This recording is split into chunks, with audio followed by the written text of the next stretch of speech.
Hello everyone, welcome to this video. In this video, I will show you how to fix smart lock not working in Motorola G67.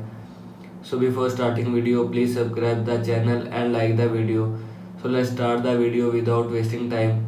First of all, restart device. Swipe down upper quick setting panel, click on power off icon and click on restart. After click on restart, restart your device. Now go back. After that, clear Google service cache. Open setting. Now in settings, scroll down, click on apps.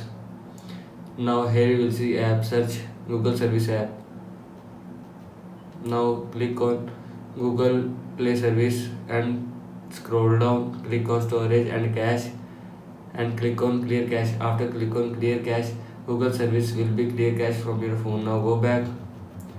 After that, software update, open setting, scroll down, click on system update, scroll down, click on check for updates and click on update. After click on update, your phone software will be updated from your phone. Now go back.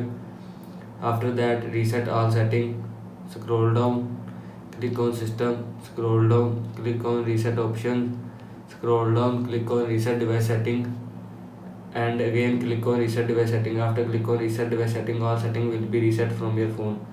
This is how you can fix smart lock not working in Motorola G67. I hope you like this video and thanks for watching this video.